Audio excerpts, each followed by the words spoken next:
Hi everybody, I'm Alex from the Fusion development team, and today we're going to be going over the last step in our Fusion exporting process, the Finish button. So, once you have properly gone through all the steps in our synthesis tutorial series, we're now ready to export a robot. So this is very simple. All you need to do is click Finish, and you'll be greeted with our Finish Synthesis Exporter dialog.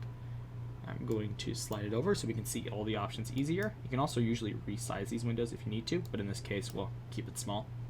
So, our options here are really kind of self-explanatory besides for the collision mesh quality. The robot name is the name of our robot that we want it to be exported. So we're going to name it the Fusion Tutorial Bot. Now, this will be the name that you identify inside of Synthesis, so name it something reasonable.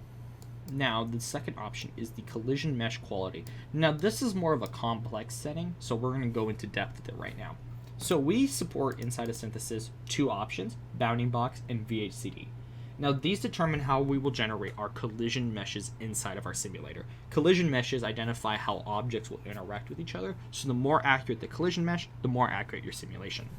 Bounding box will draw a bounding box or a box around every single component in your robot. So for example, this motor right here will get a giant box draw around it. So anything that collides with it won't collide with the motor, it will collide with the box.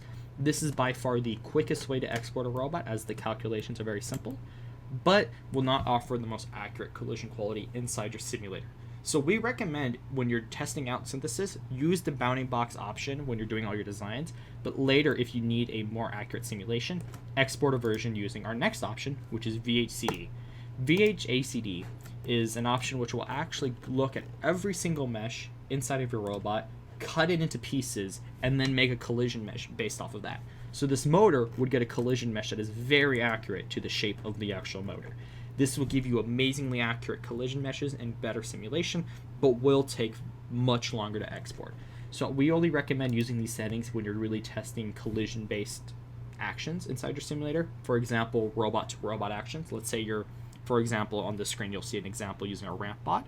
If you want a robot to drive on your ramp bot to test the physics of that, you would probably have to use VHCD to get that accurate simulation. Since if you look at the bounding box model, the robot would not be able to climb this robot.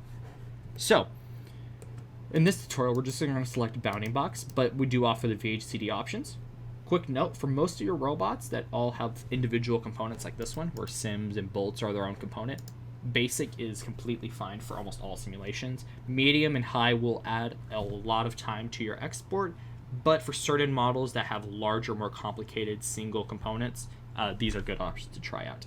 Now, a quick note, if you want to view your collision meshes to see how they're being generated, you can use the O and P keys inside of the Synthesis simulator.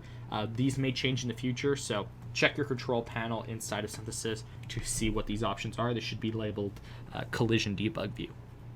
So, for this tutorial, we're going to select bounding box, since this is a pretty boxy robot and we don't really need complex simulation. Once you're done, you have the option to open Synthesis after your export. We're going to go ahead and disable this because we want to open Synthesis ourselves, but you are completely fine with clicking this. It just saves you time. And then we're going to go over and click Export Robot, and you'll see the Export Robot dialog pop up at the bottom. And once this is done, you'll get a successful message on where the robot is saved. And then you are free to open up Synthesis and look for the name of your robot inside of Synthesis and have fun simulating and emulating. I thank you all for watching this tutorial series. I know we may have not covered every detail, so if you have any questions, feel free to post on our forum or in the comment section of the video, and somebody at Synthesis will do our best to help you out. If you want to email us, you can also email us at frc@autodesk.com, and one of our staff will reply to you in a pretty timely manner. Thank you all for watching, and I hope you have a good day. See you.